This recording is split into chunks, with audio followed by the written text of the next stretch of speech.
Good evening, everyone. Welcome to the October 4th, 2023 meeting of the Planning and Zoning Commission for the City of Asheville. Planning and Zoning Commission will hear public comment on items listed on the agenda. There are multiple ways in which the public can comment. Those can be found at the top of the sheet that's at the back of the room, also on the Planning and Zoning Commission's website.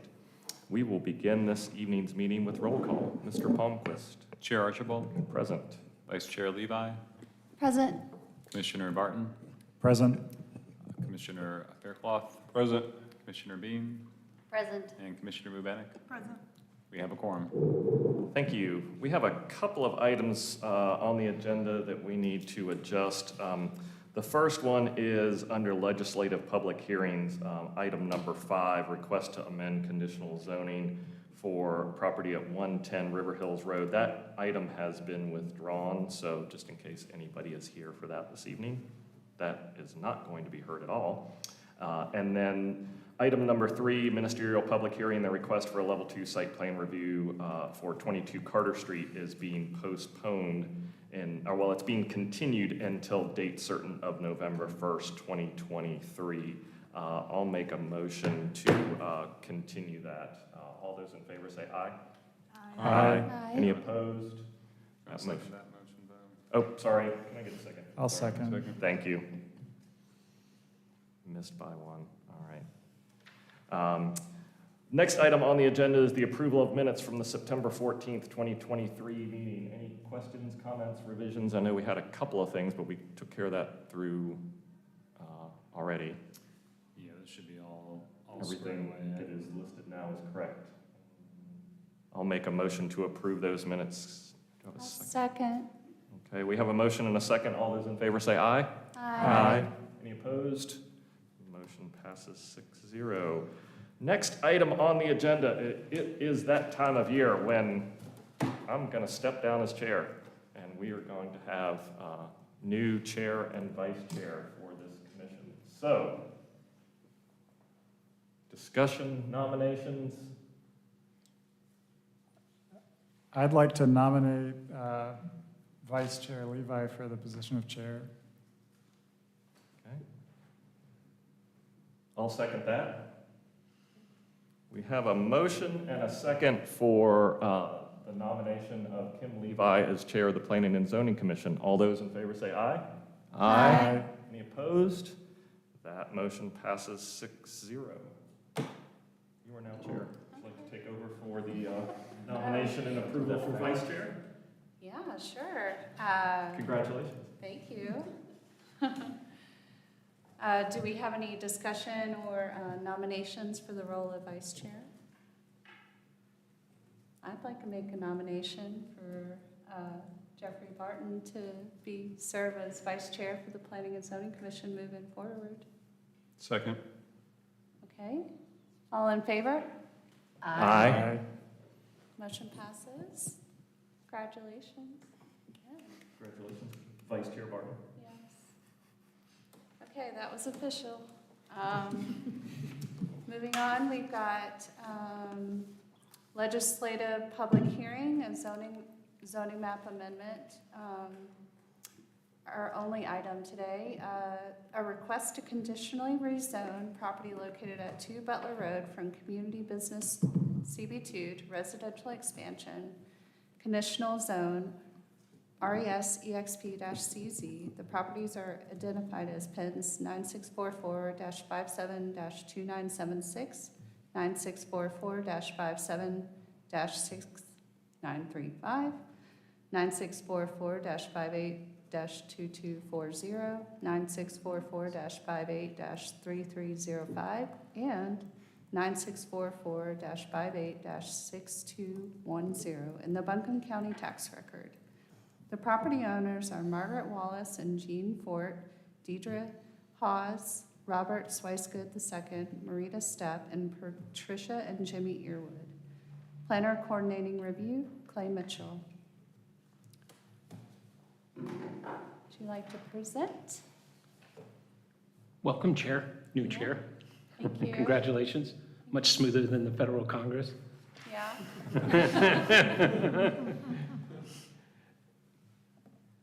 Commissioners, I have a request for a conditional zoning at Butler Road, which is a non-city road, so it's getting absorbed into the project, but that is the address that we use for the property.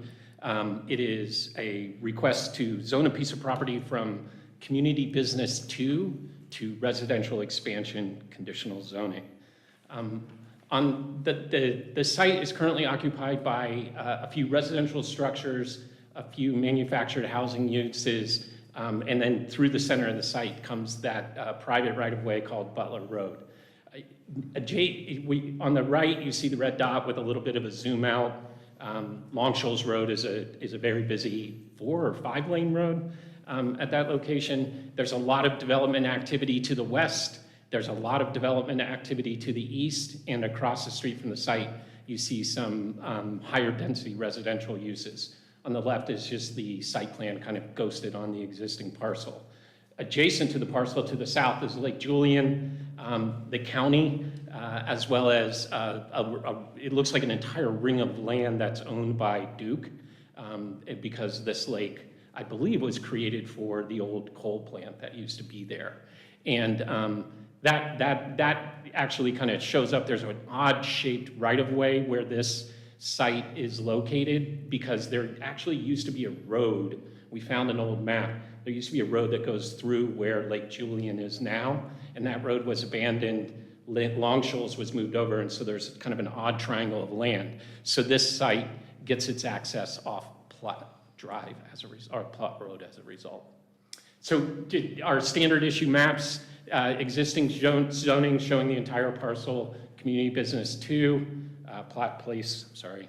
And then the proposed zoning, residential expansion, conditional zoning. Here you can kind of see that weird outline of the right-of-way, see how far it reaches out. So there is, because of the existing intersection, that's the best configuration for the main access to the site.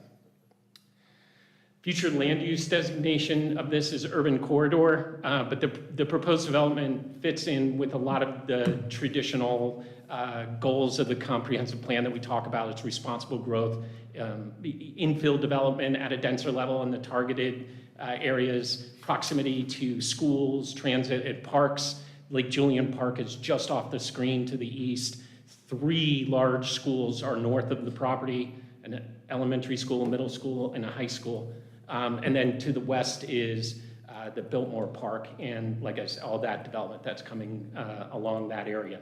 The urban corridor specifically talks about redevelopment in the form of mixed-use commercial office that emphasizes pedestrian-friendly amenities and infrastructure. The nature of Long Shoals is kind of hard to kind of make that, you know, it's the road itself is not really pedestrian-friendly, but there are sidewalks along it, and the applicant is connecting to that pedestrian amenity and is providing access to the adjacent site as well. And you can see that here, there are 10-foot sidewalks along Plot Place. This is a secondary access, so this is a 5-foot sidewalk that goes into this commercial area that has a significant amount of additional development potential around it. And then internal to the site, there are sidewalks, 5 major residential buildings, the rectangles, whoops, and then this one here, this C-shaped one. In the center of that is probably the main focus of the amenities. There's a pool, there's a combined amenity building, that smaller building. There's a mail house in the northeast site, a leasing office at the very north, and then at the southern end of the site, there's 4 garages for, I assume, residents can garage cars. Down here's a trash compactor, and then for the first time I've ever seen it, and I like it, a car washing and a pet spa kind of facility. Judging by the number of dogs in my own apartment complex, this is a very smart move. The parking exceeds our minimum, 376 spaces, 24 of those, like I said, are in a garage. They have the accessible sites are labeled, and they have doubled the bicycle requirement from 20 to 40. This secondary access is is a fire code requirement. It will be gated, I think, at both ends, but the applicant has still been able to work with the abutting property owner to allow that sidewalk to carry through. So it'll be a nice connection for the residents to be able to walk over there instead of driving or creating their own kind of goat path, which it inevitably would form. The landscaping here, you can see the building impact, a lot of the vehicle use area, and then the street trees in red along the northern part. The tree canopy protection compliance has been requested, and the technical review committee has supported that request, that that compliance would be filed at final TRC. The applicant is done their best to design the site and is going to try to preserve some trees at the southern border, but could not quantify that. So at the end of this process, when they come back to final TRC, they will be submitting their compliant tree canopy protection that will show preservation, planting, fee in lieu, or some combination of those. So we're comfortable with that. There's a significant amount of work going on the site, and so that will be a good threshold and a good timing for us to be able to review it. Open space is compliant, and like I said, all the street trees are compliant. The technical review committee approved this with conditions and received resubmitted plans and approved those. That's what you're looking at now. That was on August 7th. Your meeting is tonight, obviously, and we have requested a council date of November 14th to have the final conditional zoning presented to the city council. Technical modifications include 5-foot wide sidewalks internal to the site instead of the required 10-foot standard. If the site plan showed there's an extensive network of sidewalks, the 5 feet from the applicant is requesting, it lowers impervious surface, allows for planting strips, and 5 feet is a pretty good width for a sidewalk. No bike lanes are shown into the development. There's no bike facilities on Long Shoals Road. I could find no evidence that there was any kind of idea or proposal in the future that there would be bike paths on Long Shoals Road, so that technical modification. The applicant has also requested a modification of the density, of the permitted density to 32 units per acre, where 20 units per acre is the maximum. Normally, we see an affordability component submitted with this, which would allow that to go to 50. The applicant is doing a 10% affordability, and we have looked at this density issue, and I want to spend some time describing that to you so that you understand there's more to this density that we find in the comp plan and in the existing and future potential development in the area that supports that technical modification to increase the density. First of all, the future land use designation of the site is urban corridor, and then all around it are residential neighborhood, employment anchor, institution center. All of these include multifamily housing in their recommendations for future development.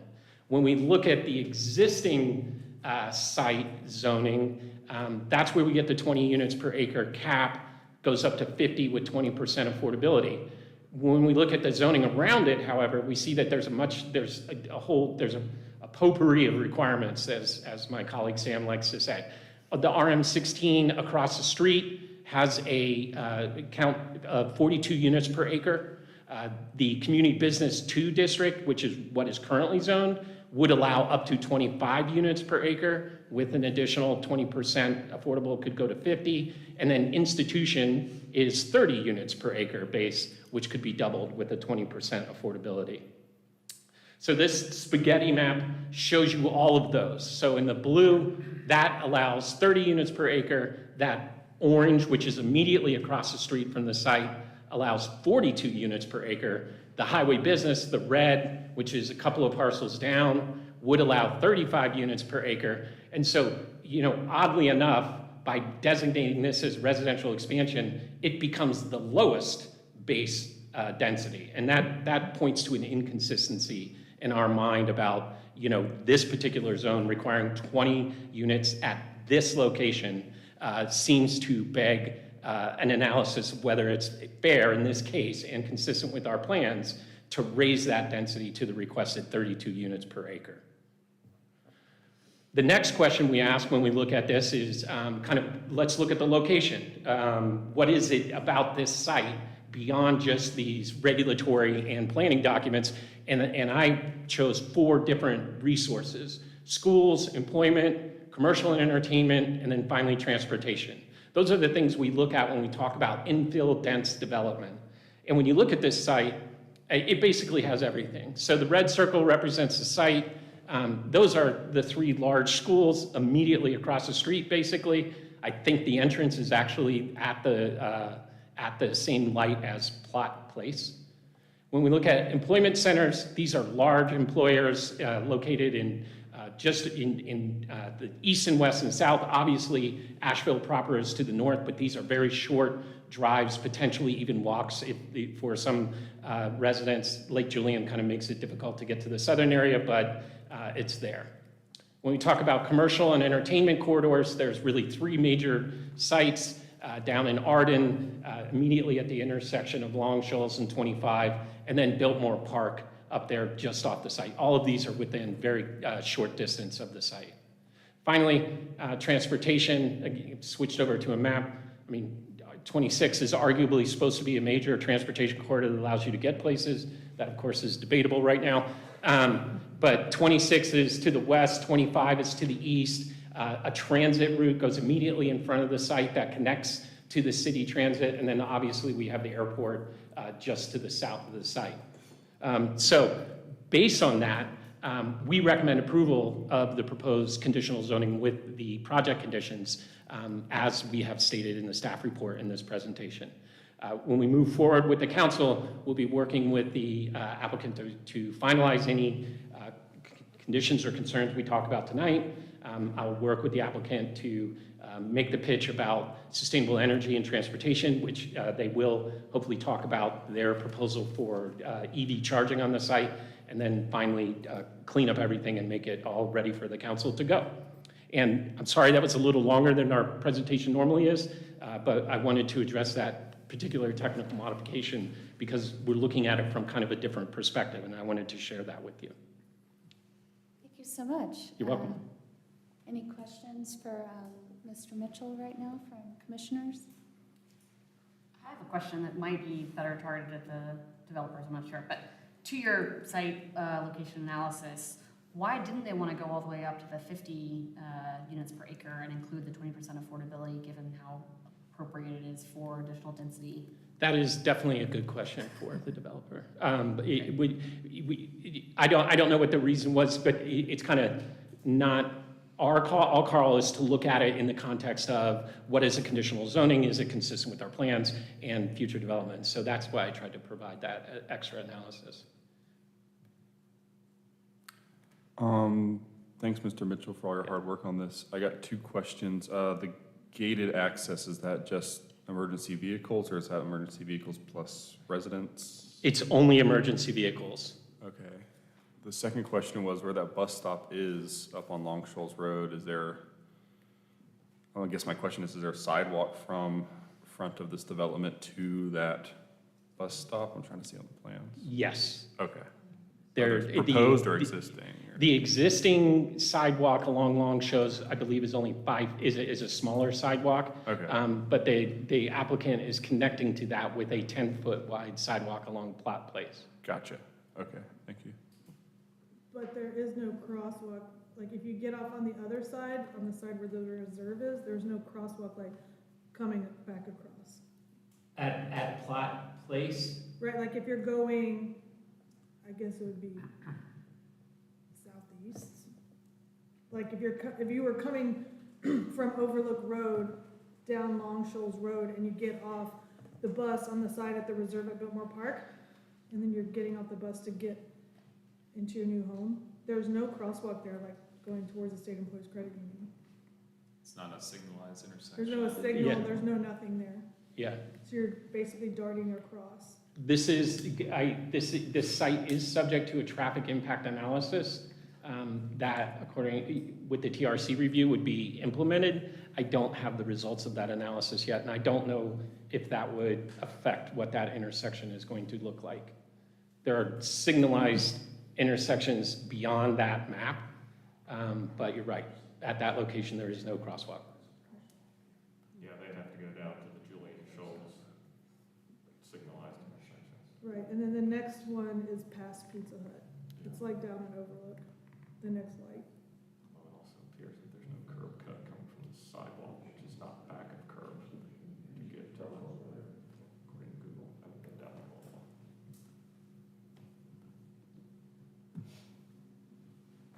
Then another question is, then the access from Plot Road to the SECU, that's to remain? Pardon me? Like, I guess, State Employees Credit Union is just Yes. northeast of the lot, and that little cut through's to remain, okay. Yeah, I believe the access is immediately opposite. You Gotcha. don't like those offsets.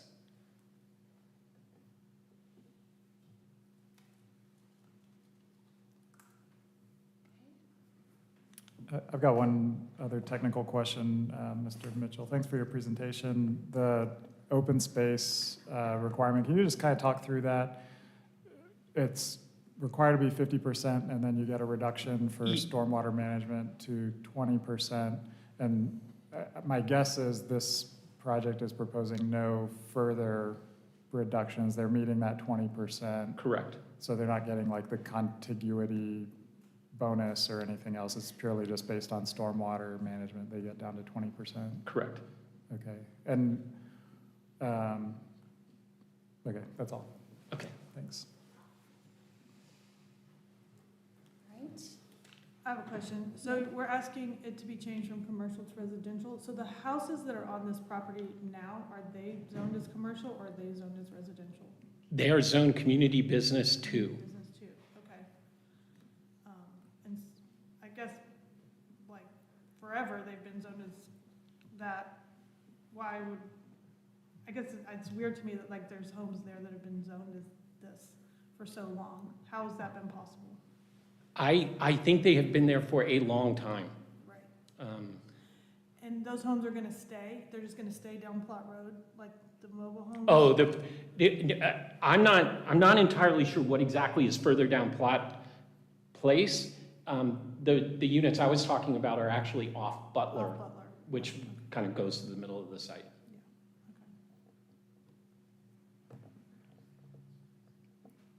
I have a follow-up question to Commissioner Rubenix asking about the homes on site, and this might be for the applicant, but just process-wise, I'm guessing this had to have a neighborhood meeting as part of its approvals process. And remind me, does the notice, it goes to neighbors within, is it now 500 feet or 250? I can't remember what we just changed it to. We have an I should expert on remember, that but- here. 400 feet? Does that then include residents of the subject parcel? There's a notice for the neighborhood meeting? Okay, thank you.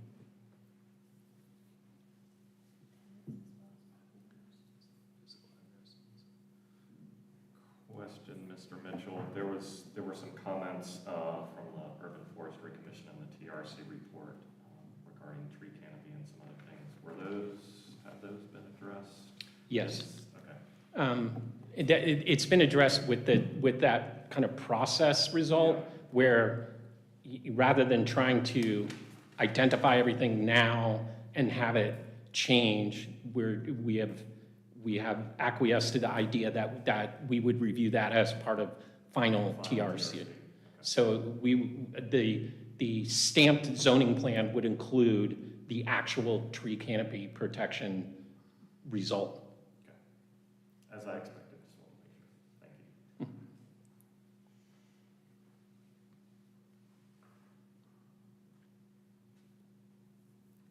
Any other comments? No? Okay, let's hear from the applicant. Thank you. Thank you, Madam Chairperson, Mr. Vice Chair, members of this commission. My name is Craig Justice. I'm here on behalf of the developer applicant. I will not be saying much, hopefully, today. We have here the civil engineer, Will Bowie, Tom Burr for the landowner representative, and James Wilson. And so I'm going to turn it over to Will to describe the project. Thank you. Thank you, Greg. Madam Chair, members of the commission, I'm Will Bowie with WGLA Engineering in Hendersonville. Appreciate the opportunity to come speak with you tonight. We'll try to answer, I'll give you a very short presentation, and we'll try to answer the questions that you have. I'm going to turn it over to Tom as we finish up, because I think that he's probably going to be able to answer the question about why not 50 units an acre as opposed to the 32 units an acre. I know that's a question that's in your mind. Clay, I'm going to attempt to. Would you like- no, Do you want the site plan, or? you know, maybe just the one that's got the aerial would be great. Now that I see what Yeah, you're doing, I'll okay. do it. Yeah. Thank you. It's Thank also you. touchscreen, I found out. I'm not sure I even want to try to do that. We'll just bear with us and we'll scroll through a few. Here we go. Perfect. So Clay described the project very well and went into great detail about why we think this is a great site. We think it's very appropriate for this project. Simply when you look at the aerial photographs, you see that this is really compatible with what is in the neighborhood and what is currently being constructed in the neighborhood. It's obviously located on a primary vehicular corridor with a 5-lane road being Long Shoals Road. There is a built-out pedestrian network, and to that point, there is actually a pedestrian crossing most recently at the Julian Shoals intersection, and I don't know if I can, here we go.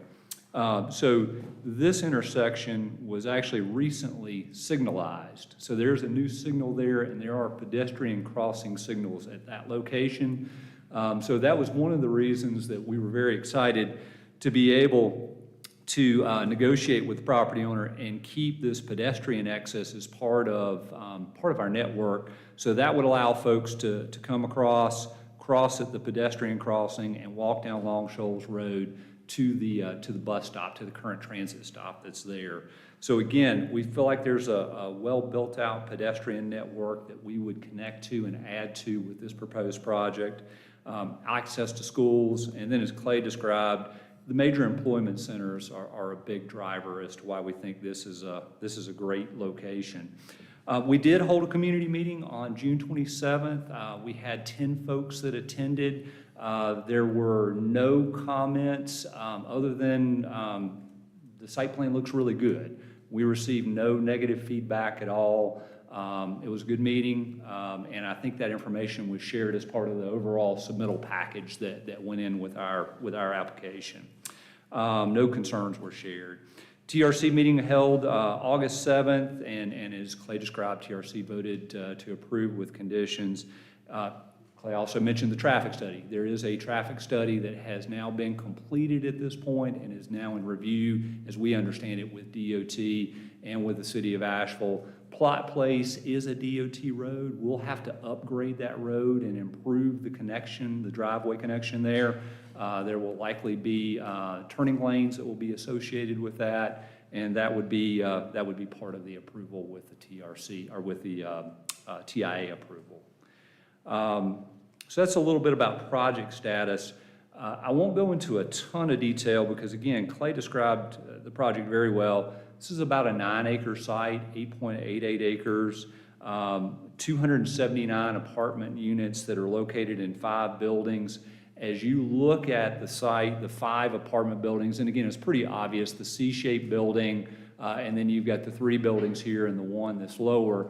Those all step down the hill. The topography of the site falls from Long Shoals Road as you would go towards the lake, as you would expect. And all of those buildings are 4 stories on the front, 5 stories on the back. The approximate height based on the City of Asheville height designation is about 42 feet, so we're well below the threshold of the 60-foot height requirement. We feel like that works very well in this case. The building that you see just below the C-shaped building is a fitness facility, indoor fitness facility. Also, you can see the pool behind it and the garages as Clay described, and yes, the dog wash will be well used, most certainly. Primary access, again, would be from Plot Place. I know there was a question about state employees credit union entrance. We are trying to line up with that entrance so we create more of an intersection there. We'll be working with DOT related to the driveway permit on that, but again, Plot Place would be upgraded to meet those standards. Secondary access is coming from Julian Shoals. That was a negotiated access easement.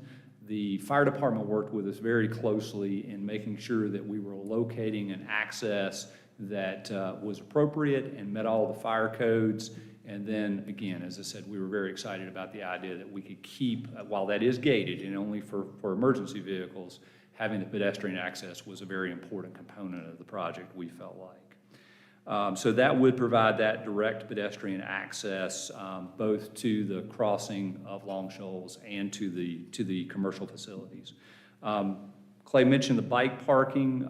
That's going to be very important for our clients, and Tom will talk about that a little bit, but they are proposing 40 spaces where we are required to have 20 as part of the minimum. The bike parking, we think, will be a very important part of this. Open space, we are meeting that reduction through stormwater, and the way I'm sure you all understand that very clearly, but basically, from a stormwater perspective, we treat this as though it's a completely undeveloped site, even though there are structures, roads, and buildings on that property now. So we're providing more robust stormwater than would be a standard City of Asheville stormwater requirement. And so we're quite comfortable with that, and TRC, I think, was comfortable with that as well. We're actually showing, the site plan shows that we'll have about 24% open space based on our site plan that you see before you now.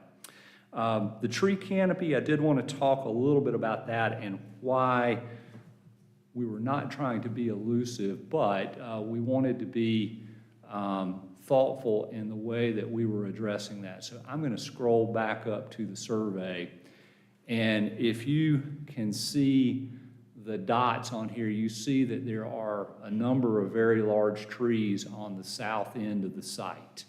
And I'll try to not make you motion sick as I go back through these. If you go back to the site plan and you look at the aerial, you see the green space that's there. We will have sewer lines that will be extended through that area. We will have stormwater lines that will extend through that area. I'm comfortable that we're going to be able to save a number of those trees based on the final design. But the tree canopy ordinance is very specific that you cannot have easements within the canopy of the tree. It doesn't count towards tree canopy. And so we're not, at this level of design, we're not comfortable telling you our easement will be far enough away from the tree canopy that we can definitively count a tree that we can save and meet the ordinance for tree canopy preservation. So that's why we asked TRC, and we would ask for you all to consider in council as well, that we bring that tree canopy to you at a final TRC. We'll have all of the final designs. We'll know exactly where the easements are going to be. And when we're saying that we can save a tree, we'll be able to confirm to you that tree counts towards our tree canopy or it doesn't. And we want to be very clear about that. We didn't want to overpromise and underdeliver. We wanted to go the other way.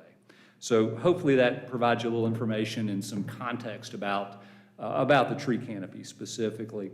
Just looking back at a couple of the other comments, and that was really the urban forestry comments that we received, and that was the conversation that we had during TRC, that we really felt like it was more appropriate to address that once we had a final design with all the easements that have been approved by MSD and city stormwater and the like to verify. With that, I'm going to stop, and that's primarily the technical piece, but I'm going to let Tom Burr talk just a little bit about buildings and about their company. Thank you. Thank you.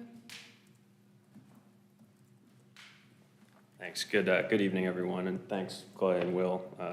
I'll try to keep this pretty brief. Covered a lot of information already, but we're really excited to have the opportunity to develop a new multifamily community here, and we look forward to your feedback here tonight and our ongoing collaboration throughout the process. As Will mentioned, My name is Tom Burr, and I'm the Vice President of Development with Florida Development Group, who's the applicant for this project. So before getting into just a few details that maybe haven't been covered yet, I wanted to just give a very brief background on our company. So our group specializes in ground-up development of Class A market-rate multifamily communities throughout the Southeast U.S. We've been in business for more than 55 years, and pretty much the guiding principles of all that we do are focusing on quality and creating long-term value in the communities in which we own and operate. So our experience in the broader Asheville market has included the project known as the District near Biltmore Village, as well as the Aventine along the French Broad River, and we're also under construction on another project right now in Buncombe County off of Sweeten Creek Road.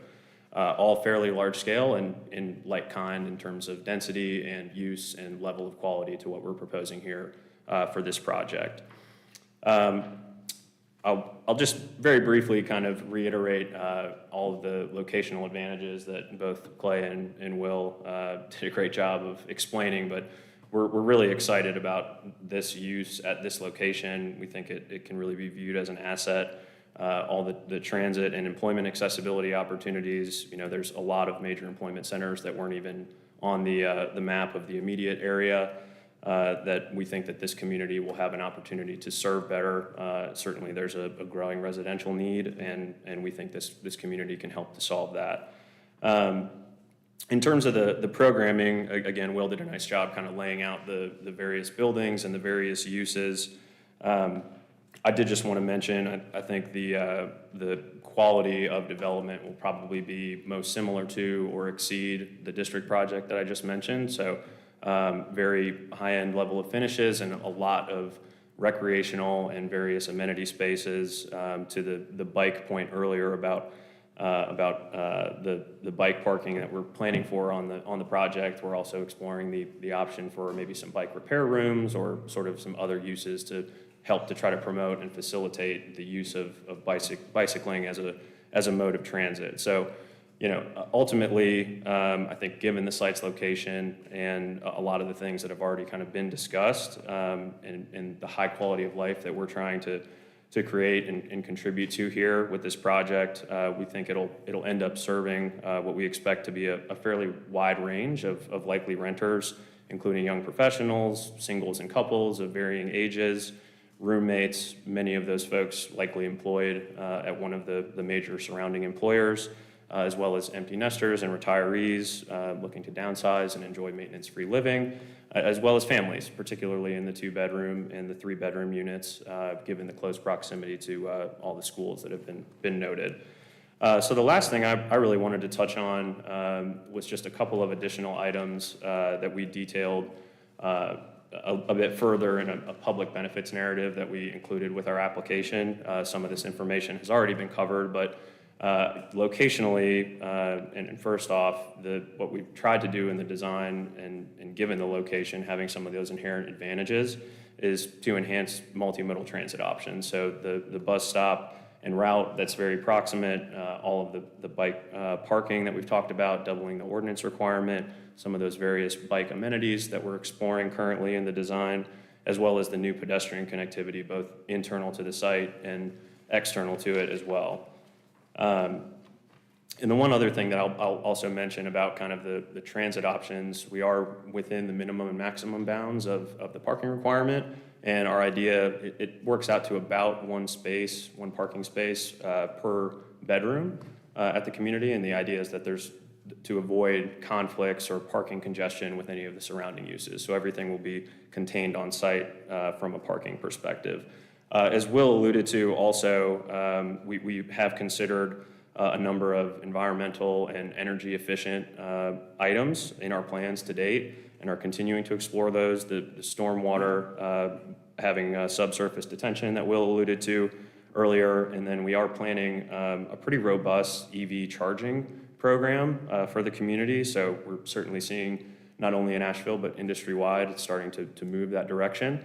And so our plan is to outfit about 20 spaces minimum at full build out of the project here, which equates to about a $200,000 investment. And we're also planning to kind of future-proof, if you will, an additional 20 spaces so that at a later date, we can also add charging stations, all the electric infrastructure would be in place, conduit, things of that nature. So we're very excited about that aspect of the project, and really have tried to design the site plan in such a way where the density is concentrated to the center location of the site to respect not only the surrounding uses, but also the natural features. We try to maximize the view sheds, the fenestration of the buildings, a lot of natural light, and really try to make it a place that people are going to want to call home. So there's been a lot of thought that's kind of gone into in dealing with a bit of an interesting shape for the assemblage of the land, but we're excited with where it's landed now. So happy to answer any other questions. To address your question from earlier first, so there's a few, at a high level, there's a few things that sort of landed us at the density that we are located in. So as Will mentioned, it's just below a 9-acre or so site. And so, knowing that we were going to be moving forward, seeking the residential expansion ordinance, there are a few things in the ordinance, like the height limitation, for example. So to take it to 50 units an acre, you'd be talking something on the order of 440, 450 units on less than 9 acres, or just shy of 9 acres, which really, to accomplish that, you would probably need to add at least 2 levels, maybe 3, to all of the existing buildings, which changes the construction type and changes how you would also, so you'd exceed the height limitation, obviously, if you took it up from where we are currently, another 2 or 3 levels. You would also be, probably have some challenges with being able to park it accordingly, like how we're trying to do in providing a space on site for every bedroom. That would probably require construction of some sort of deck, which doesn't really seem to fit the surrounding uses or kind of the respect that we've tried to pay to the density as well. So I would say it's sort of a blend of some items in the ordinance and as well as some kind of site constraint items, if you will, which is where we landed on this proposed density for the project. Does that answer your question? I mean, it answers why I all went that route, so yeah. Okay, sure. Yeah, understood. Thank you for your presentation. Do Sure. the commissioners have any questions for the applicant?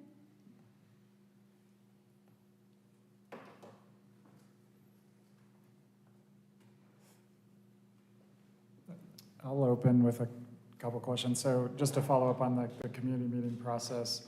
Sure.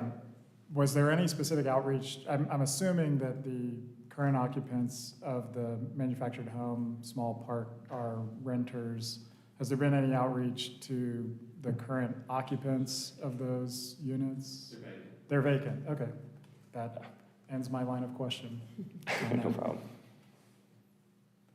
problem. Thank you for your presentation, all the hard work on this. For the retaining walls on either side, I might be overlooking the note, but is there an idea of those heights or type of material being used, CMU, verti block, kind of where are we going with that? Sure. Oh, you're fine. Sorry. Excuse me. So maximum height is 19 feet, and we can, Because they're pretty extensive retaining walls. they are fairly extensive. They're not as tall as many that we've seen on a number of projects. It is extensive from the standpoint that it actually does wrap around this side and then it wraps around this side. The wall on this side is about 15 feet tall. The wall on this side at the maximum height is about 19 feet tall. Those would all be, at this point, proposed to be modular retaining walls. Okay.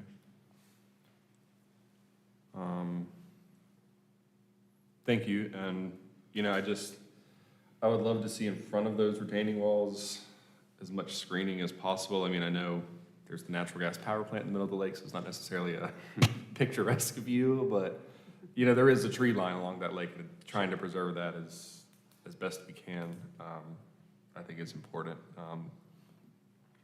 So I just had that comment to throw in there. Thank you.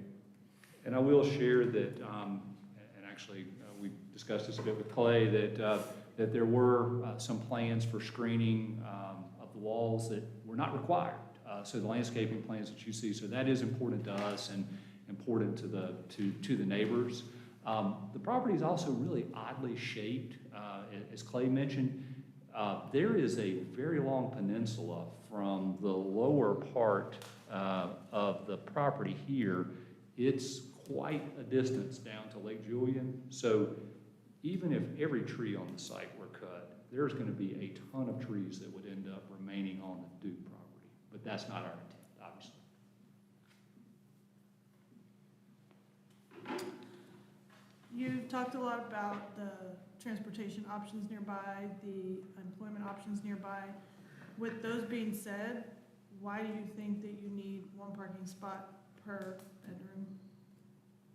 Sure, yeah, I can take that, and Will, feel free to chime in. So typically, if it kind of can depend on the renter composition, and because we're anticipating that it'll be a pretty wide range of demographic, there'll certainly be some roommates where, you know, both residents will have a car. And so the idea is to try to be able to accommodate everyone's needs, you know, should it happen. I don't anticipate that every parking space in reality will be full all the time or necessary all the time, but to be candid, it's a bit of industry standard practice to be able to accommodate each bedroom with a vehicular space on a project like this. So that's the intent behind it, is to try to serve everyone's needs. I mean, it seems like a lot to me. I know I say this a lot at all these meetings, but, you know, the whole point is for us to be moving more into like an EV, more into transportation, more into getting people on the bus. So I think that land could be used more into like putting in the trees or putting in more of an open area park space. So those are just my thoughts as far as the parking situation. Okay, no, thanks for that. Mm-hmm.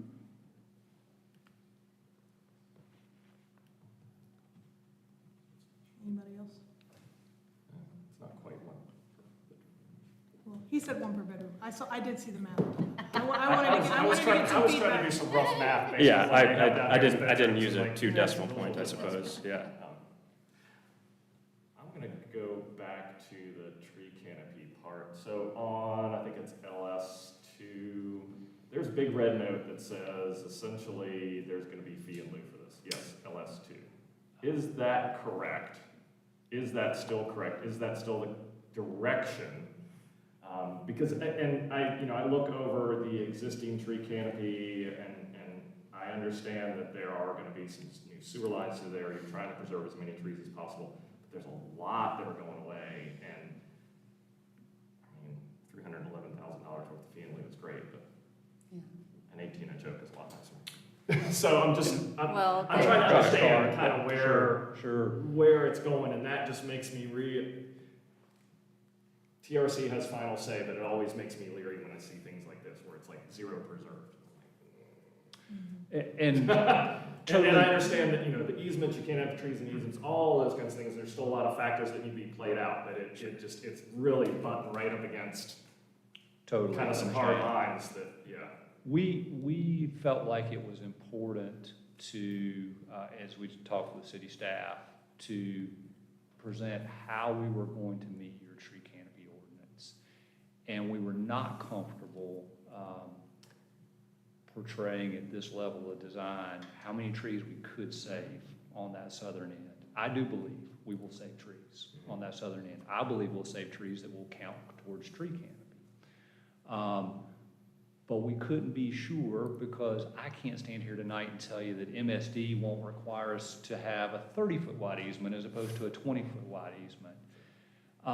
So on some level, perhaps we did push the easy button and say at a default, at a default only, the fee in lieu of would be the approach. But I can tell you, and with the owner standing here, and they'll reiterate, that is not our intent. Yeah, I couldn't have said anything. I don't really have anything to add. The approach is we're gonna try to save as many as possible, and unfortunately, we just don't exactly know every constraint that could impact that number at this point. I certainly understand the uncertainty of easements and their final placement, but what about the sediment basins? You've got a very large sediment basin showing there in your erosion control plan. That's a great point. And one of the things that we will very likely do if this receives approval and we go forward, is we will attempt to not have those sediment basins in that location. At this level of detail, we're required to show schematically what the erosion control measures would be. Likely what we're going to attempt to do, which is going to be a challenge from a construction sequencing standpoint, but if you look at the gray areas that are on the plans here, these are the subsurface stormwater areas, and then we've got an area here that will likely be bioretention. I would like to, in the final design, attempt to use those areas as our sediment basins and not put the sediment basins where they're shown on the plan. If we can't do that, though, I still believe that we have the opportunity to make those smaller, to put other sediment basins on the site.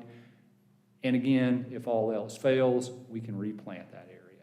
And so we could reforest it as well. So that's why I don't think the fee in lieu of is what you will see at the end of the day for this entire project. All right, thank you. Hope that answers the question. Sure. I just, so I guess what we can discuss today is what is shown. So I understand that you're on record saying these things, but I guess I'm wondering if we as a commission are okay with a statement rather than a drawing at this point. Any thoughts on that? I mean, my guess is there's still gonna be a partial field. Yeah. Because even, there's parking areas down into existing tree canopy. That's just one of my list of questions and concerns though. So. Yeah. But yeah, it's certainly, it seems like in my mind, it might still end up partial field. Because I don't know that you're gonna be able to make the tree canopy preservation. I agree. 100%. I agree. Yeah, I guess this is just kind of what we've seen, let's make a bluff, and put multifamily on it, and so,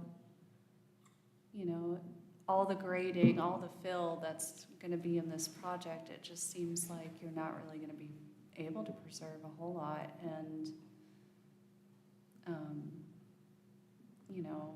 it's kind of in conflict with this environmental, goal of the community, let's provide EV, but how much is a retaining wall? How much is fill? Like, we're completely changing the topography of this area. I'm just wondering, was that taken into account? Some more natural, rather than like retention and that sort of thing, was that taken into account for this property? So I could, and Tom may want to add to this, I'm going to go back to the site plan just for a moment. So a couple of comments to that. We could have brought a plan to you that would have shown a permanent stormwater pond in this location. And we purposely didn't do that. We didn't think that was the right thing to do. Working with Flournoy on a number of projects where we can overlap stormwater and parking, we think that's the right thing to do.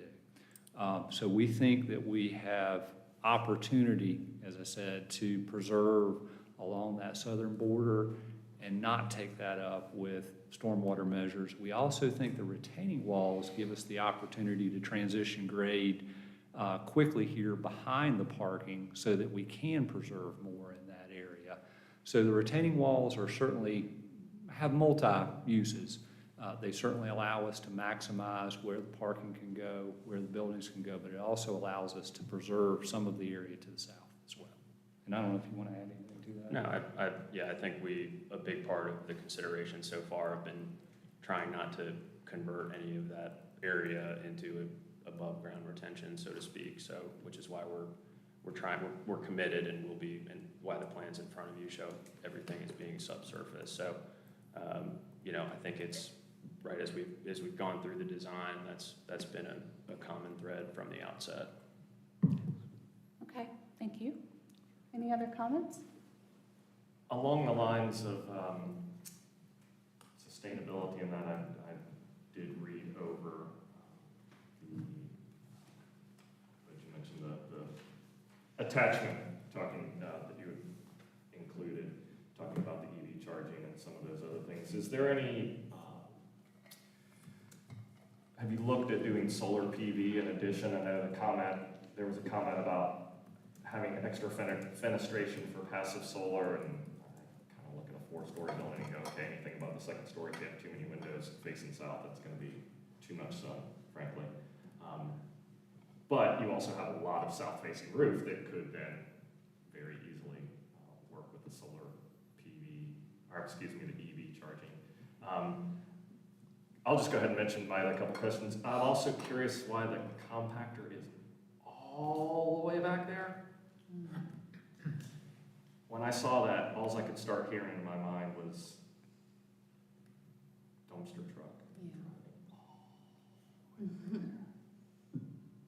Because they do not wait till 7 o'clock in the morning, I can tell you that right now. So that, just a question. The one that really bothers me on this, probably more than anything, it's a 5-letter word. It's called gated. Gated road that leads to a signalized intersection. I understand it's not your property, but this, and just bear with me for 45 seconds, a minute.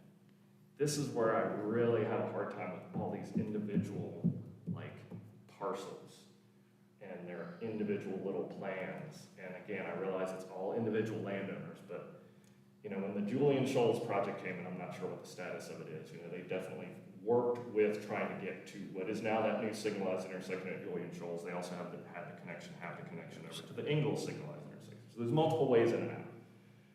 I could just see people trying to make a left turn out of Plot Place, and it just being a nightmare. And to me, it's like, there's an opportunity right there. That's just, I almost want to go cut the lock on it if it ends up being, I mean, it's just right there. No, we understood, and it's, I think, a function of it not being our property. I can tell you we've worked really closely, as Will mentioned, with, you know, not only the fire department, but the neighboring property owners, and you know, this was the agreement we were able to come to, and to be honest, it was an item that we spent a number of months on, because we realized that there would be benefit to it as well. So I understand the frustration, and I think we're seeing things the same way. Unfortunately, the land that we're able to control is what we can control with the plan. So I just have a follow-up to that, because, like, do you plan on having any sort of speed bumps through there, or speed humps or anything? Because, like, when you leave state employees, it's a right-hand turn only. So I can totally see people leaving state employees, trying to get over there, gated, not gated, whatever, cutting through, getting over there to the butcher shop, Ingalls, whatever, trying to cut through. So what's the plan? I just want to make sure I'm understanding the question first. So are you saying cutting through at the secondary access that's here, sorry, where the cursor is now, that's for emergency vehicles only. So there'll be siren activated gates, which was. But let's say somebody breaks it and it doesn't work, and then they're able to get through, okay? And Or they don't know they can get through. or they don't know they can't get through, whatever. So, like, is there a plan to use, first, this is a city, or is it Arden? Is that Arden address? Because the city you can't have gated. It has to be an Arden address. Well, but it's not gated on the main. So anyway, is there a plan to have speed bumps going through there? So not currently at this time that we're showing in our plan, but we can certainly take another look at that as well. I mean, I think I would say, and I'll let Will add any more color, but I think we've been really trying to focus more on the circulation pattern around the site too, as it relates to the kind of internal drive network, if you will. And I think whatever improvements that wouldn't be on the site will be a result of the in-process TIA too, which we're hoping to, Will, I can't remember if you mentioned this, but we're hoping to have the review completed, or what it's tracking to, by the end of this month, or very, very early November, from DOT, I mean. And it is a good comment. We obviously is the gate broken and someone goes through, but I think that is important that from a signage perspective and from perhaps traffic control, that is something that we will take a look at and see if there's a way to address that with the site plan. Absolutely. A couple more question comments. One referring to the bike. I appreciate that you're adding more bike parking. I would encourage you to take a garage space and make it bike parking as well, because I could easily see it, and this is gonna go back to this little gate thing. If there's a way to make a gate so it's two gates so you could actually get a bike through, because if somebody had an e-bike, they could easily get to Ingles, and I can see that easily happening, but nobody's gonna wanna lift an e-bike up any set of stairs, nor are they gonna wanna walk it outside. Sure. Excuse Some me. kind of secured bike locker parking, something like that, I think would just be really wonderful. Which then would tie into the PV solar and charging, and you see where I'm going with that.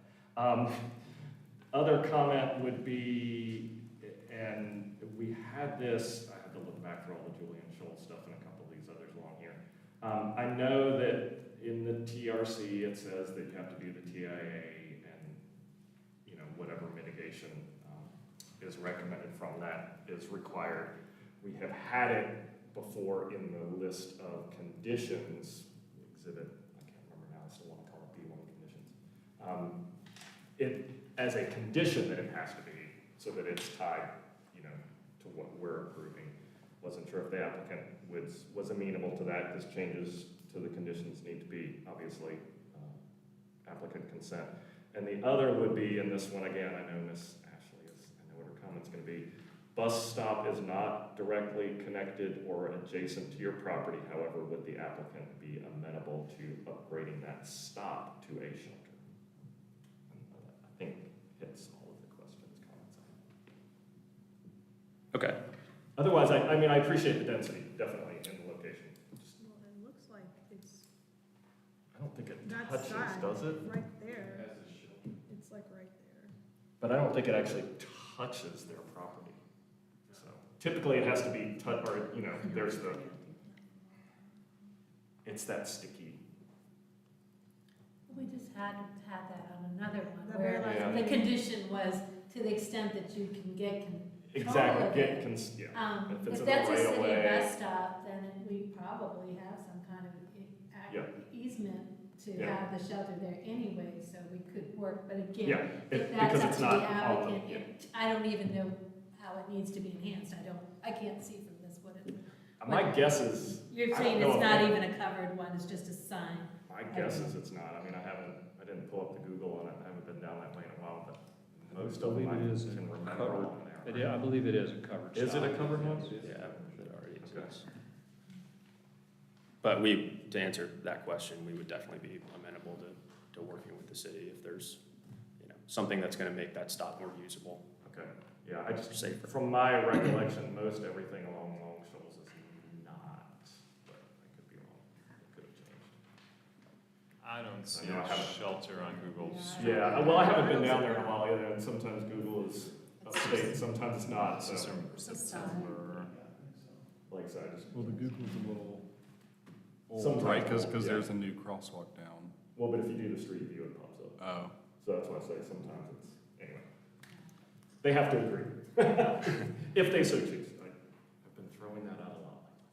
Thank you. Yeah, no, sure, and I'll try to address a couple of the other questions too. So I guess what I was sort of alluding to in the presentation earlier is that the bike parking that we have planned, and then the idea, and what often ends up happening on, you know, projects of this size is, you know, we have a separate amenity building that we're mainly gonna program for fitness area and wellness and things like that. There may be some indoor-outdoor connectivity in that building, but typically there ends up being some additional space, and/or we could program even a little bit larger space for indoor, you know, bike parking, maybe a maintenance area, you know, additional spaces, kind of like a bike-centric room, and whether that's in a garage, you know, 2 or 3 garage units of the building, or it's more centralized in one of those locations. We're actively looking at that, and oftentimes the interior, you know, the very detailed interior details of these types of projects kind of come a little bit later in the design. So that was the first note that I took. I want to make sure we're Yeah. addressing, I think, we just talked about the bus stop. that's right. The speed bumps and the signage were certainly one that we talked about, like parking, solar. Yeah, that's right. I'm sorry. Yeah, so I think the short answer is we are exploring it. It would be a bit of a new thing for our group. We haven't done that on a project before. I'm not sure, what, if any, implications there are from a financing perspective, so we are looking into it. It really is an important, that piece of the project, right, with outsized bike parking, EV stations. Those are things we know we can do and have executed before on other projects. So I hate to kind of give you, it's in process and we're studying it, but that's the truth. Thanks.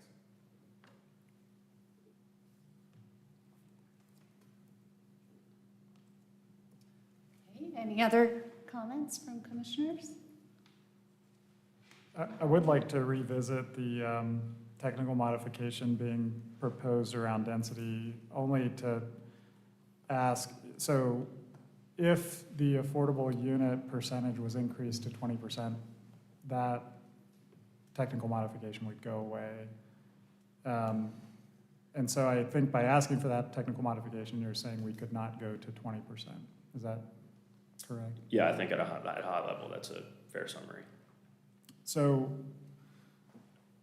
I think the reason that the density bonus exists and the reason that a lot of developers have used it is to, place community value on affordable housing. And that's the one piece that gives me some pause is, we're sort of creating an exception and a precedent to a policy that has been working for a few years now to create some affordability within these market rate developments.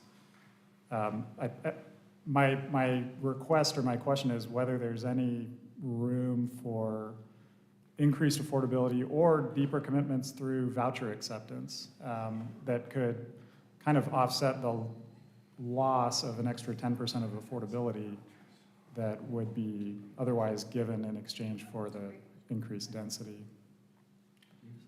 Well, the conditional zoning procedures and process talk about the fact that standards can be relaxed, even in an expansion district, if you tie the relaxation to things in your comprehensive plan. And I think that's why Clay spent a lot of time talking about this location and its connectivity to employment and schools and the need for higher density as a trade-off a little bit. Obviously, we're talking about 10%. And to the question that was posed earlier about why don't you do 50? The ordinance says 50 dwelling units per acre in exchange for the 20%. So we're not doing 50. We're doing 32. And so the 10% is actually higher if you do the proration. The 10% is actually higher than what we're asking for, not asking for 50. So there's a lot of things in terms of public benefit we're providing on this property, and when you do the math, when there's no subsidies and no grants, this is where ultimately they landed, is being able to do this project with 10%. You mentioned that there are policies. We actually did a study of conditional zoning in other apartments to see how people were fitting in with the 20%, and there are a lot of projects that have actually come in way less than 20%, and it's those projects that have not asked for grants or subsidies, which we're not asking. The 20% is usually associated with projects that ask for grants and subsidies. We did look at the grant program, and he can speak to that, but it didn't work out for this project. So I think we thought really hard about this because we know how important it is. And so that's why we're not saying 0, we're asking for 10%. But at the end of the day, it's a lot about math and whether the project will work. And so that's all of my comments. Tom, you may want to add to it. No, I think you covered it well. And just to add on, really the only thing I would say is we also took a look at projects of maybe similar scale, right? Because when you're talking about a percentage of a project, this is a fairly large project, right? 279 apartment units. So that's 28 units at the 10%.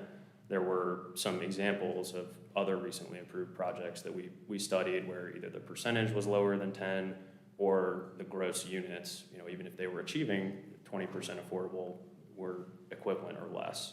So that would be all I would add to what Craig said.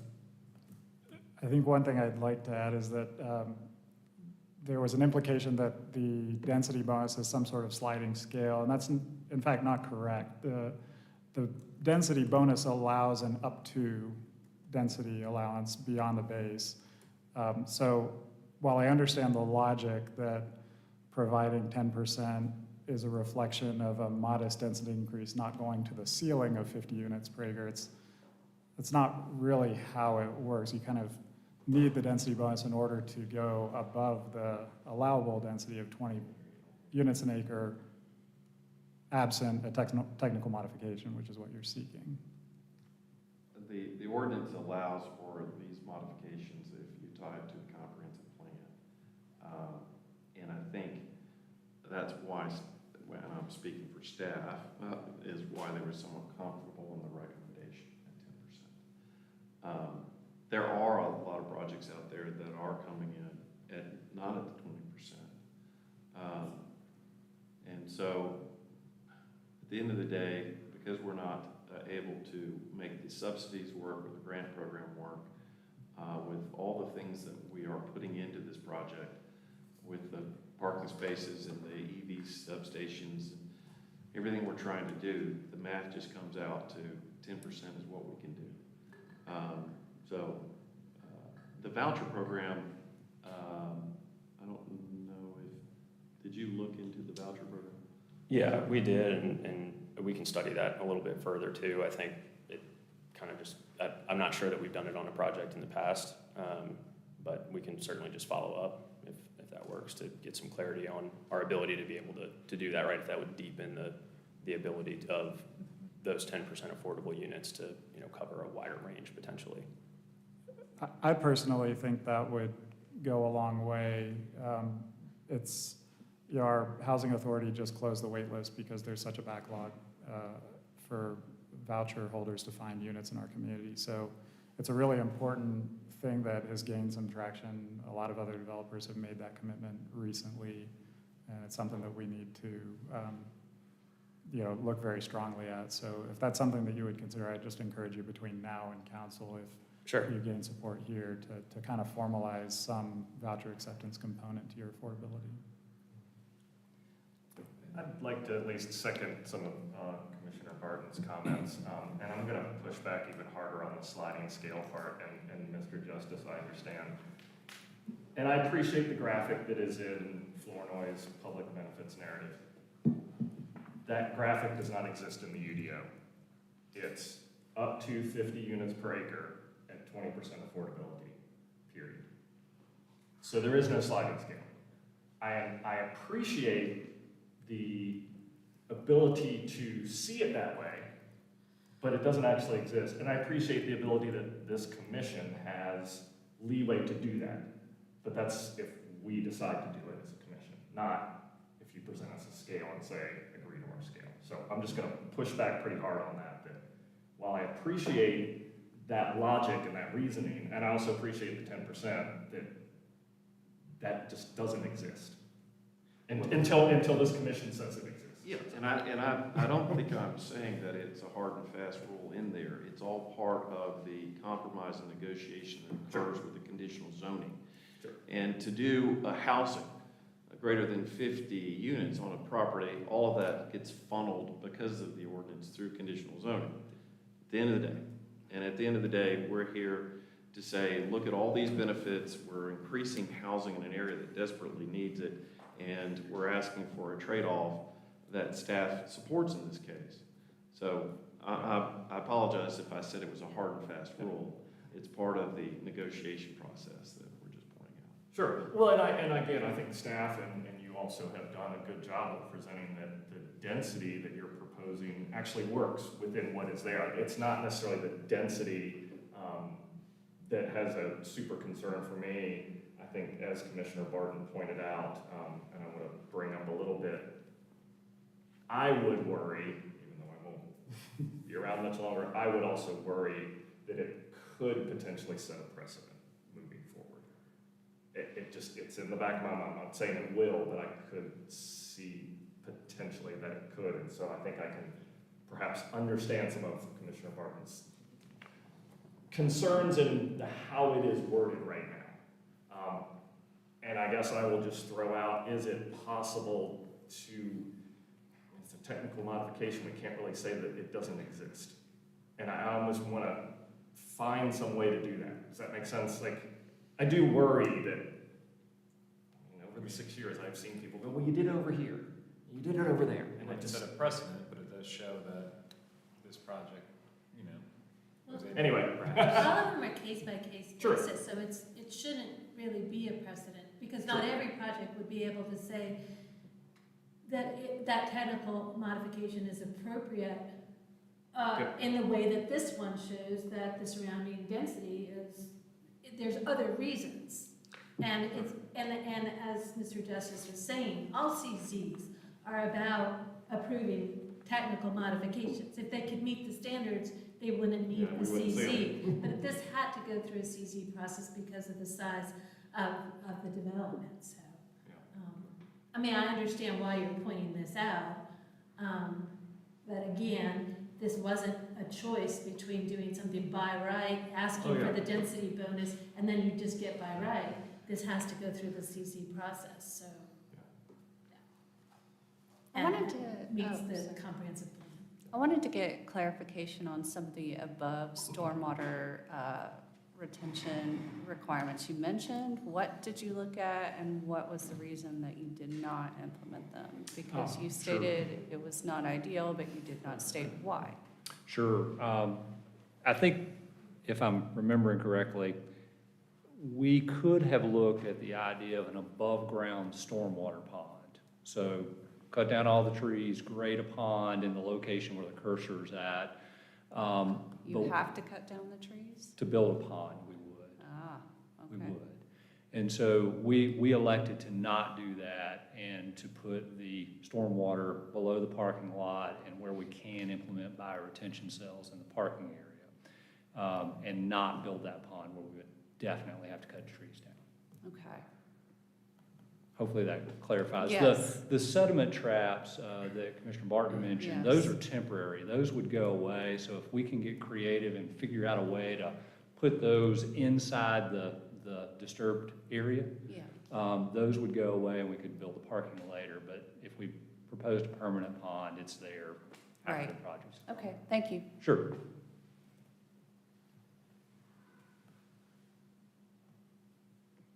Any other comments? I believe we need maybe public comment at some point, right? I had a quick comment, if commissioners don't have any more, because I heard the applicant say two things that I don't see highlighted in the project conditions, which I think are positives for your project. You mentioned you have a range of unit types, 1, 2, and 3 Right. bedrooms. This commission used to ask about that, and it's not mentioned at all. I know council's very interested in knowing when there are 3 bedrooms, so Sure. it just might be, to the extent that you could either, it doesn't even have to commit to certain numbers, but if you want to throw that in there, that you will have that range, I think council's interested in that, I think this commission's interested, because that houses a variety of family types. The other thing that's not mentioned, and maybe it's just because it's part of the site plan, are your EV charging stations. So if that's an actual commitment, maybe when in your line about your parking spaces, you might also want to state whatever you are actually able to commit to those EV charging stations. I think that council would definitely, that would be viewed Sure. positively. You're talking about adding that to the conditions that they. I'm not saying they have to, I'm just saying, I'm just suggesting Yeah, those were I things appreciate that it. you mentioned that I Sure. didn't even really see called out in the staff report or the Well, project conditions. Well, they are included in the staff recommendations, some of the qualitative aspects of what you've mentioned, but they're not formally quantified in the conditions. I did see the number of bedroom units listed out, but it's under parking as opposed to the number of units, so maybe even if it's just that. Just to clarify almost. Well, I'm just thinking if you've got the number of units, it's listed here, well, under the staff report, it's listed under, in the line about how many surface parking and garage parking spaces, but I didn't see it listed under the total number of units, so again, just to Sure, reiterate. yeah. And then I also think too, the bike Approximate parking, breakdown. just again, some of those, I think Ms. Ashley brings up a good point, some of that just needs to highlight. Yeah, staff can work with the applicants to get that memorialized in the project conditions between now and city council as well, so. Yeah, thank you for the suggestion. Appreciate it. Strengthen their application as it moves along, for sure. And to Chair Levi's comment about you seem, the question about the tree canopy, I mean, this commission can always recommend that, try to preserve as many, instead of going in the fee in lieu, just the goal of trying to preserve as many trees as possible. I mean, they said it, but in your formal recommendation, you can highlight that, or maybe ask for a modification to the project condition that basically now just says, they're gonna submit it to the final TRC. So, I didn't know, but it sounded like something that you were interested in memorializing, that they try to go to the direction of the most tree canopy that they can preserve, instead of just going straight for a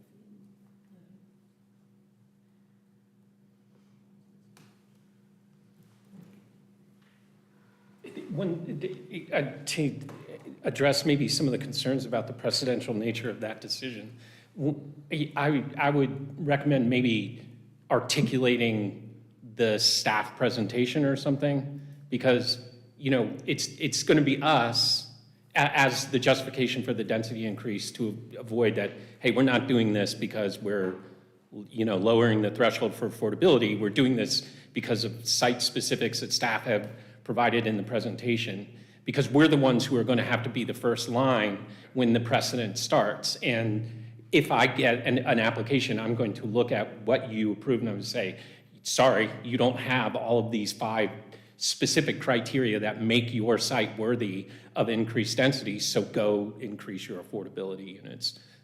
That's one item. And the second, I've offered to help Will understand the benefits of solar in this location. It's a unique location because of the Inflation Reduction Act, this property is eligible for a 10% adder to the tax credit. And so any solar that because of its proximity to where a coal plant was, if a coal plant is retired, then the census tract where the plant was and all the abutting census tracts are considered energy communities impacted by a coal closure, and you get an extra 10% bonus on renewable energy. So if they do a system here, they would get the base 30%. If they use domestic content, they would add 10%, and then because of its location, it would be 10%. So they would get a 50% tax credit on any solar array that they installed. Then they could depreciate 75% of the cost. So ultimately, assuming it's a commercial entity that owns the array, they would get 70% of the cost in tax incentives alone. And so they'd be paying 30 cents on the dollar for an array. It's basically a no-brainer, so. Well, that could be then stuck on, you could do multiple things with an array. You could shield parking to mitigate heat island effect. You could do canopies over some of those south-facing windows, which I still say windows on stories 3, 4, and 5 are just gonna get blasted with sun. So many things you could do. Architecturally as well as, that could multiply again. Imagine covering some of that parking with PV. You're getting PV plus you're mitigating heat island. Done, boom. I like that idea a lot, Mr. Mitchell, about the energy community, but does that still count if it was a conversion to a natural gas plant? I mean, it wasn't like Linmar stopped operating the plant, it just changed the type of fossil fuel being used. Yeah, it does count. Treasury has released a list of all the census tracts, Okay. and those are the 4 or 5 in Buncombe County that qualify. Okay.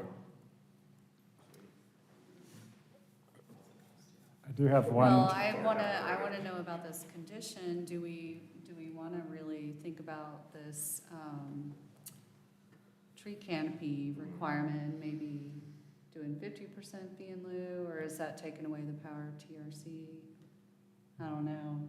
What do you guys think? Maintain trees?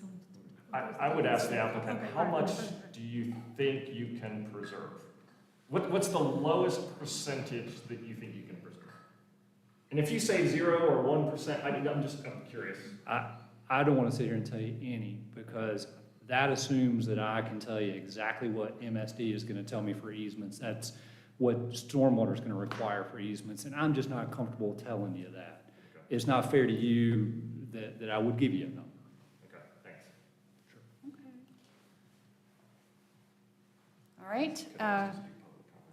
Yeah, let's get the public comment.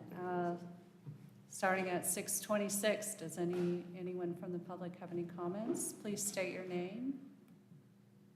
No? Okay, well then, 6:27, public comment is closed. Any other further comments from the commissioners? I do have one last comment. It's a really kind of nitpicky, but the condition around the parking says the project will provide approximately 382 total parking spaces. I actually appreciate that flexibility because you never know when final site plans, you lose a space here or there. That's, I think, perfectly understandable. What I don't love about it is establishing a minimum far above the UDO minimum of 297. By saying that the project will provide approximately that many total parking spaces, we're kind of acknowledging that this project can only proceed if it provides in the ballpark of 382 and does not provide for an allowance to go lower if their, final site planning allows. Just a open question on that, just the wording around the parking requirement. You suggest a maximum? It seems to me that this is a large amount of parking. I know that, we're building out the entire site here, and I understand the logic of one space per bedroom, but that does exceed, what we are seeing in the market currently. So if there was further market study research, or as you get further along and realize you need fewer parking spaces, I'd want to provide that flexibility rather than locking in, fixing the 382 number in condition 5. I mean, we could rephrase that to just state the minimum, and then they'd be allowed to build more than that. They're not going to be able to build above the maximum. They'd have to ask for modification for that. So I don't know if it might not make a material difference, but if they did come back and say we do want to do the minimum now, and the project condition says approximately 380, staff might say, well, that's an 80 space reduction. That might be out of the bounds of the word approximate. So I think having the minimum stated instead would allow them to reduce it significantly without having to come back for an amendment, but it would still allow them to build what they're currently proposing. So I think that is a fine suggestion that if they were amenable to, we could. Is there a need But if to, you state the minimum, then you can go Why up have to it? the maximum. So it's really, is you're more concerned that I don't see anything that says that you can't go lower. I don't know if it would help to say not to, I guess I'm still thinking of a maximum not to exceed, but, It could be or a but maximum we'll instead. try to do lower. I'm trying to think what the applicant would. Well, why don't we just say that we will comply with the city's parking standards? The parking standard sets a minimum and sets a maximum. And instead of saying that the 380 is the approximate number, we just work within the minimum and maximum. I guess that's the question There's was, more to the maximum, isn't there? was it staff's goal to establish a maximum lower than the city's maximum allowance? Or what was the goal in, I guess, this parking condition? I haven't articulated this publicly, but it's my goal that it would be the maximum. I'm tired of parking Yes. as a planner, and I think that's, you know, we hear that it's financing that's now driving this, so we've set our sights on bankers and financiers to try and figure this out. There are empty spots all over the place in my apartment complex, and we have a much lower ratio. And so, you know, I agree with that. You know, if the plan works with this number, it should be the max, and then the minimum should be whatever our UDO, because that encourages and gives the applicant the freedom to reduce, which is what we've been trying to do. So maybe Yeah. the wording change would just be They the know the project number will of- provide a maximum of 382 total parking spaces. Is that acceptable? Yeah, so we'll provide not to exceed. Not to exceed that. Not to exceed 382. Perfect. Great. Yay. Do we have a motion? I think we have more comments. More Well, comments? well, I was Let Joe about- go first. Oh, I was about to say, I don't know what to do about the tree canopy one. I appreciate trying to do something, I'm just not sure how to revise a condition or how to address it. I think they weren't comfortable with saying how much, but just go either in the condition to say, we'll try to preserve as many trees as possible, rather than just going right in and saying, well, we're just gonna pay the full payment in lieu. So. Well, that's where I almost want to But say, he didn't want to, Yeah. they didn't feel comfortable getting with a certain percentage, but has already stated, Yeah. try to maintain as many Yeah. trees. well, and that's why I asked, because I was thinking, okay, can we write a condition that says the project will achieve minimum 5% tree canopy preservation and the rest can be, like, but even that is potentially not doable. So that's why I said I'm not sure how to we sure know how many spaces there are. write that, or how to work that one. Yeah, it does We definitely know encourage and that. behoove them to preserve, because that reduces their numbers, so you get more credit for existing trees that are preserved. Sure. So there would not be an advantage to planning or paying fee in lieu versus preservation. So I think from a dollars and cents point of view, they're going to preserve as many as possible, just because Sure. that's the way that it's written. Doesn't mean they have to, but Well, if it goes down to 297, there's 50 parking spaces that have trees on them. right. Potentially 50 parking spaces that have existing trees on them. Not on a bluff. When I look down on that one corner, Well, all Anyway. right. What about just stating what the method of compliance to be submitted, so the way the condition reads now, tree canopy preservation satisfied is required, with the method of compliance to be submitted as part of the final TRC review, with the goal of preserving as many trees as feasible, possible, feasible. I don't know, feasible, possible, or maybe it doesn't matter. It's up to you. Yeah. I don't know. Let's get that 10% affordable housing, 10% trees. Thank you for your presentation. I have many concerns about this project.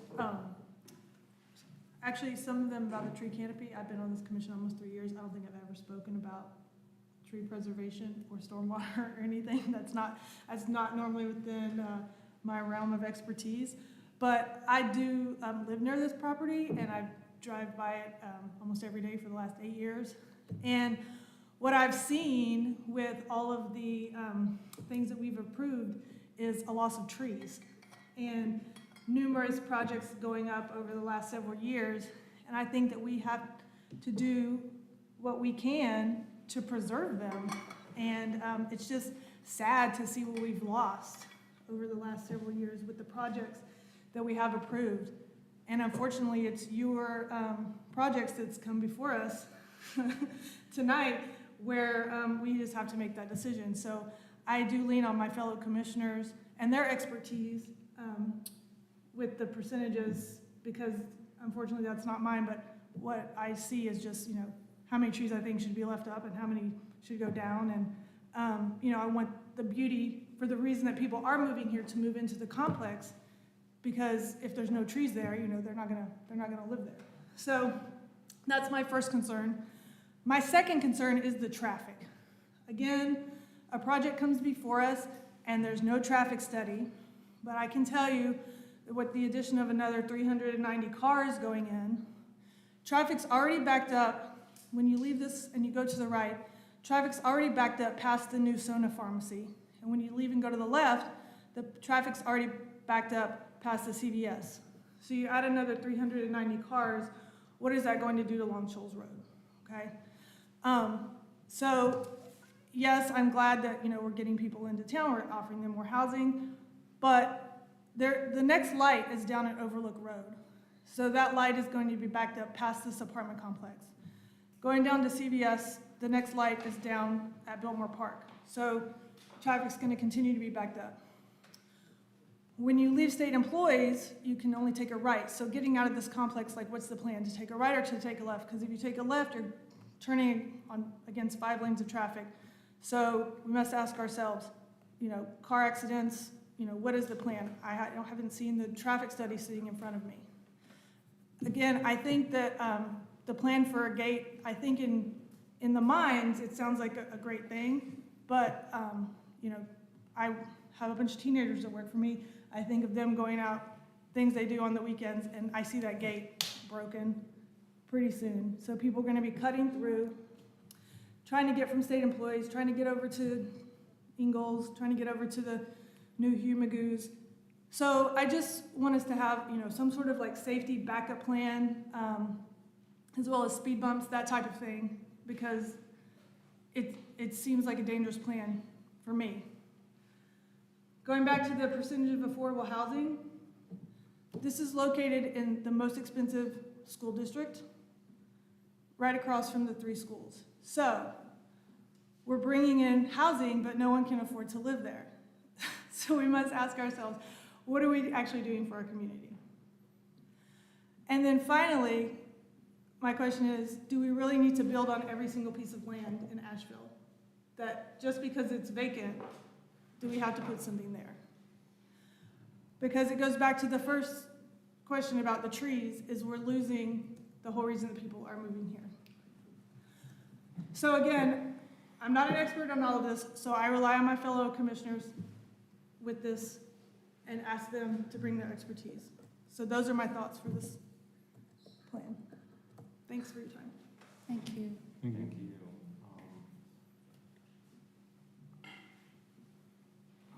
Well, so I'll chime in. I don't feel like I'm an expert on many of the things that you named, but I do appreciate the density in this location and was asking about more of it alongside the affordability, because with the things that you've mentioned around schools and job opportunities and whatnot, I would hope that people are able to and take advantage of walking, biking, and transit to get around, and that would mitigate some of the traffic concerns that you're naming. And again, because of its location, I was actually hoping for more housing here. And I think the parking, like the vast amount of that picture that's devoted to parking is disappointing, because we want more tree canopy and we want more housing. And if we had more housing here instead of so much parking, I just don't know if that's a thing you can change at this point. But like, that might open up more availability for affordable housing as a part of this package, which I would love. And I echo Commissioner Martin's enthusiasm for considering vouchers, because I think that if you commit to vouchers, voucher acceptance, my understanding of it is that then you're bringing in more rental income by using those vouchers to match the market rate that you would bring in, instead of committing to an 80% of market rate, or I may not be, or 80% of AMI. Anyway, you get more money, which is my understanding, if you commit to accepting vouchers. And given the desperate need in our community for affordability and how walkable and bikeable I'm hoping this part of town can become, although I agree with whoever said Long Shoals Road would be a bike nightmare. But there's other options here, and I think the more that traffic becomes congested and problematic, the more people will take alternative modes of transportation, which I think is super beneficial. And to the not wanting to develop every plot of land in town, I agree, but also I don't want more sprawl. And I think lots of people move to this region in part because of the national forests and the natural spaces that are further outside of town. And so the more we can concentrate development in locations like this, that to me seems better overall, even though there are concerns about tree canopy and heat island effect. So those are some of the thoughts that I had in response to your concerns, some of which I share. Thank you. Sorry, I'm busy trying to look back through the two that I know that we saw, 221 Long Shoals and then the Julian Woods. I found 221 Long Shoals had on their plans 34% existing tree canopy. The requirement is 15%. They preserved 3.5 and then planted 12, so there was no fee in lieu. I am not finding anything. I'm still looking for Julian Shoals. I'm just trying to find some baseline of what has occurred recently in things that this commission has seen in that area.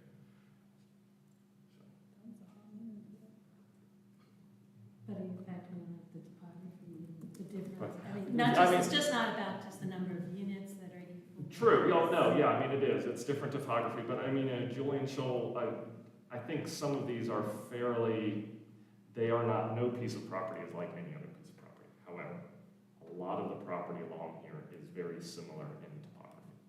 It is sloping from Long Shoals down to the lake. It is similar in existing tree, I mean, there are enough similarities as, I'll use an example, Mr. Mitchell pointed out with housing.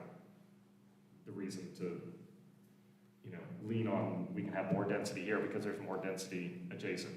If we can say that a property adjacent to this was able to do 3.5% preservation of tree canopy, it seems reasonable to say that this property could at least do 2%. Julian Shoals, I found it. The Julian Shoals says, Did it? the project is classified as urban under the tree canopy preservation standards with the classification of Class B with 15% of total tree canopy required. Yeah, it didn't say what they actually did. That's what I was trying to look at for the site plans. Anyway, I'm just trying to find some examples of nearby projects, adjacent projects, similar topography, similar type of project, i.e. multifamily housing, that we could at least propose something. And I guess I will just make a proposal that I would love to see at least 2% preservation, which may or may not, then with the planting, I'd throw that out there as an addition to, or an amendment onto project condition 11. Tree canopy preservation of 2% shall be required, remaining to be satisfied as required with method of compliance submitted as part of final DRC. So inserting that language in. But again, that has to be approved by the applicant, so we can work out the final verbiage after this.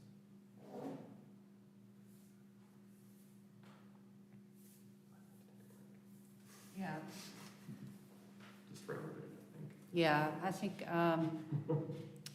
maybe that, if it's okay with the applicant, we would like to take a break at this time and maybe just, if you want to discuss some of the suggestions for conditions that we brought up today. So how long is the break usually? 10 minutes? 5, 10, whatever you want to make it. Yeah, so let's do 10. Can we clarify what those conditions Yes. are real quick before that break? So it's Yes, a minimum tree canopy preservation, yes. willingness to accept vouchers. Or reserve units or vouchers, one or the other, yeah. um, There's EV charging stations that could be written into the conditions, the upgrade to the existing bus stop on Long Shoals Road near the property, codifying that the project will have a mix of bedroom types in the conditions, codifying the bike parking amounts and tree canopy preservation amounts, and then the total parking spaces to be a maximum, which I think they've already agreed to. Okay, so break starts at 6:45. We'll come back at 6:55. Thank you all for the conversation thus far. I'll see you in 10 minutes.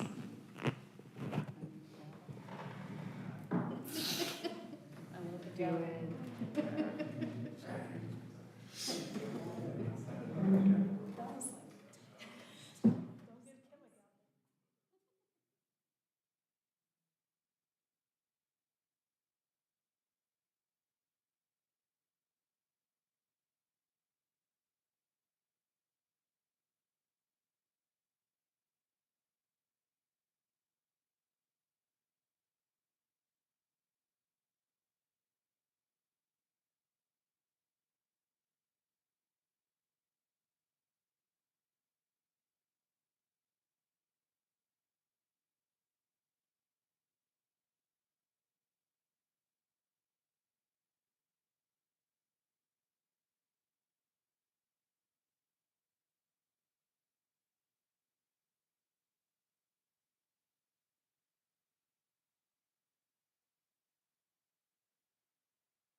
we could do, because we just don't know right at this point.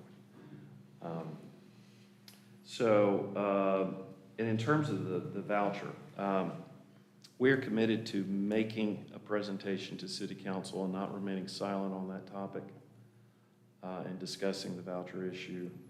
We just do not have a place that we can land tonight that say that we can commit to vouchers of any percentage. But we will commit to bringing it before the City Council and having a conversation about it. I think you stated earlier you were committing to having your proposed parking amount be a maximum number of spaces? Yeah, not to exceed the. And was there a discussion about the upgrading the existing bus stop to a bus shelter, if that was feasible? The language that had been kicked around about to the extent feasible and cooperating with the city of Asheville and looking at possible necessary upgrades to the bus stop. It is a very nice one. If you go to the streetscape, you can look at it. It's really a nicely covered shelter, but we want to promote folks to walk that way and use the bus stop, so.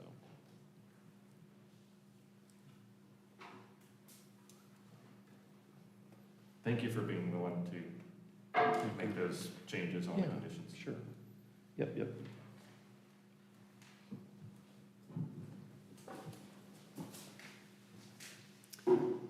So just as a summary, 3 new conditions were added.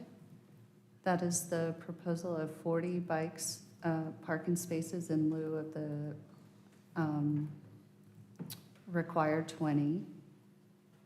The addition of 20 electric vehicle charging parking spaces.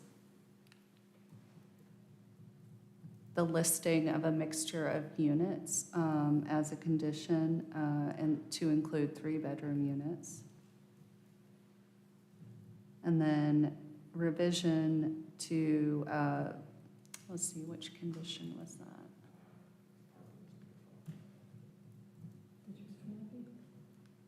Condition number 5, to state that the maximum number of parking spaces will be 382. Or the not to exceed, they said Not to exceed, yes.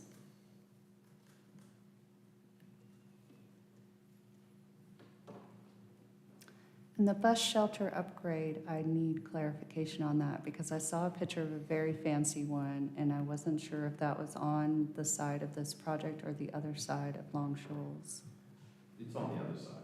It is, okay, so it's not on the side here, so that is, So where the cross, there's a new crosswalk, you saw that on the streetscape, and also shopping center. okay.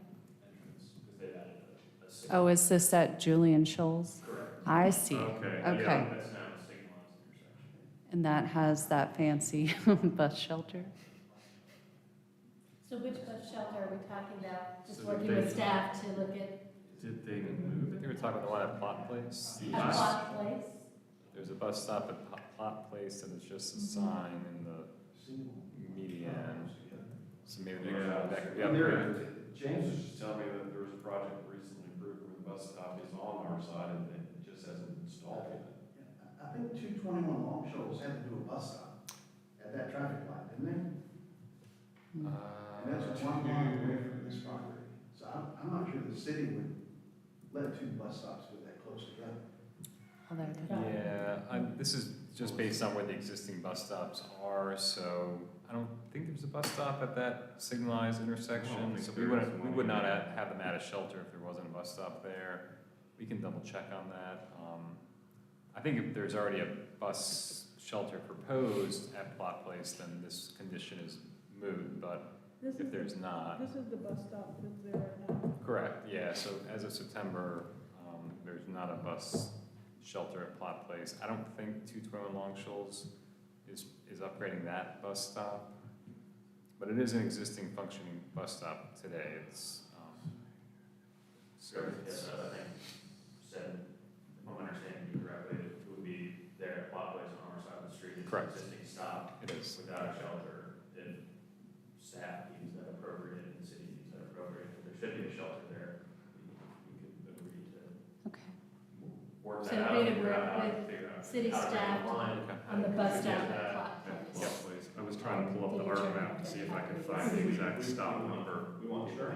Yeah, yeah, I think that's exactly what we're looking for tonight is Mhm. if it's deemed feasible by the city staff and by, I think it's in the right of way, so it might be NCDOT right of way, they might have to weigh in on it too. So assuming those hurdles can be met, and you all can commit to building that based on the standard city specification, then that's, I think, what we're looking for. Understood. Okay. I think we can agree on that. Yep, great. Sorry, a few bus stops. Yes, there are. It's a long road. Well, I guess since I wrote it all down, I would like to make a motion, unless someone else would like to. I can. Okay. Motion to approve the conditional zoning request for the property located at 2 Butler Road from Community Business 2 to residential expansion conditional zoning, and find that the request is reasonable, is in the public interest, is consistent with the city's comprehensive plan, and meets the development needs of the community in the community in that the request, 1, increases the supply of housing in the proximity to schools, transit, and parks, and 2, promotes the infill development and availability of affordable and workforce housing with the aforementioned conditions at roughly 7:01 p.m. by Commissioner Levi. Is that an acceptable way to say that? With the revised conditions as stated. Correct. Do I have a second? Second? All in favor? Aye. All those opposed? Nay. Okay, so we got a split, Motion fails. 3 to 3. 3 to 3, yes. Yeah, the motion fails. Oh, okay, It's not approved. okay. Technically split votes. Okay, so motion does not pass. Do we need to do a reverse? So, It's in the reverse. yeah, I know, but we've done that before. Yeah, no, we have. I think that's just the way it is, and that council will see the recommendation is 3 to 3, and it just gets recorded as that it wasn't approved, Mhm. officially denied either. It just Right. Yeah, that's the recommendation, it's a split vote, Yeah. so it's not an approval. Yeah, and we appreciate you working with the conditions that you could in such a brief amount of time, and the presentation was very thorough. I appreciate your time tonight. Thank you. Thank you for your presentation. Good discussion. Yeah. Thank Thank you. you. Thank you. Thank you. Congratulations. Check through the board. Thank you. Yeah, congrats. Sorry. That seems like a long time. I know. Okay, so, Can we mention the next special meeting? We didn't talk about the pre-meeting, Yes. so make sure it's on everyone's calendars. yes, so on October 18th, 2 weeks from now, we're going to discuss McCormick Field. Correct. That'll be the only item on that agenda. Yes. It's a special meeting at 5, no pre-meeting. Yes, no pre-meeting, special meeting. Yeah, thank you. And this will move on to council scheduled in November, was it November? Yes. Yeah, November 15. 14. 14, yeah. Thank you. Okay, I and just- then, Just then, won't be able to do the revisions to the bylaws because there's not enough time to get that noticed, right? For the 18th. We'll have to do it November 1st, yeah. Just want to make, yeah. Yep. Okay. so Yeah, and it's Yeah. just for anybody who may be listening, we're looking at revising the bylaws and the rules of procedure for Planning and Zoning Commission, based on some comments made from the commission.